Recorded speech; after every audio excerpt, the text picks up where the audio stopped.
Has there ever been anything like this in recent Russian history? And who are the ringleaders of this pushback against Matilda? Oh, this is a very good question, and this is a very weird story from the very start. It started as some kind of, I'd say, grassroots activity of one of Russian lawmakers, Poklonskaya, and it was basically viewed as her sort of private obsession with, mostly with the figure of the Tsar himself at the beginning. So it was perceived as some kind of empty, tabloid-like subject, nothing really to talk about, much ado about nothing. And we didn't pay very much attention, at least I didn't. But it sort of started growing bigger and bigger since it's when it started triggering real terror attacks. Someone threw a Molotov cocktail into director's office.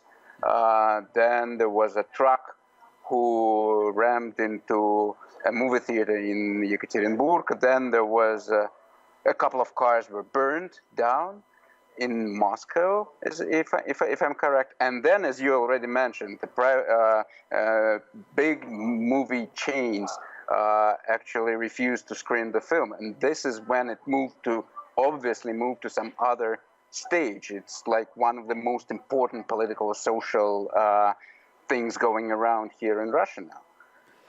And latest developments as well are that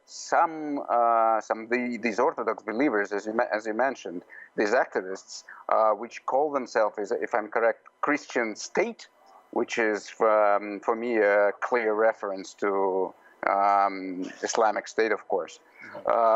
They are somehow believed to be connected. Some of them were even detained, charged with these attacks, with burning the cars at least. Then their leader, somehow, either he is still under detention or he disappeared already. No one knows really what's going on with them right now. That's what we want to. That's what we're trying to figure out basically right now, where they are. So this is the state of affairs for this very moment. So you mentioned Natalia Poklonskaya, a very well-known figure in Ukraine, the Duma deputy from annexed Crimea, but she seems to have some support among high-level people, including Bishop Tikhon Shevkunov, who is believed to be Russian President Vladimir Putin's personal confessor and an important church official in Russia. How much backing do you think she has? Well, this is the most interesting question.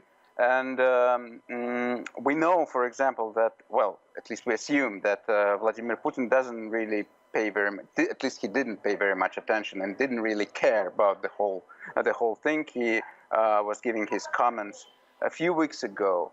No, earlier than that, whatever. Before it grew, the whole thing, and his position was that, well, we're a free country and we favor any kind of discussion, so so be it. But yes, it's clear that there are some alt-conservative circles in church who share Poklonskaya's views on this subject and on the figure of the Tsar. But they're not alone, these church officials. We also know that Russian Parliament Speaker Vyacheslav Volodin also supported Poklonskaya already after it was these movie chains announced that they were not going to run the film. So so there are definitely some fractions inside the system, inside the machine of Russian power, who, if they didn't start the whole thing, which we don't know, they obviously embraced it at some point. When the whole thing started growing, and the turning point was this movie theater chain refusing to show the film, then the culture ministry stood up.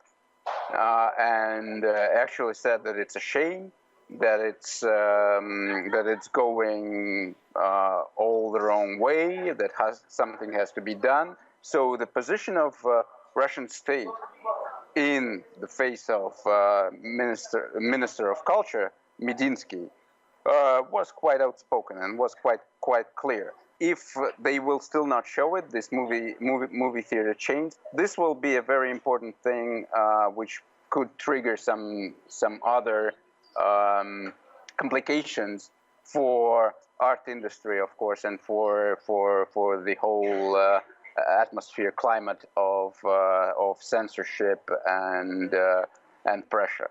This is for sure.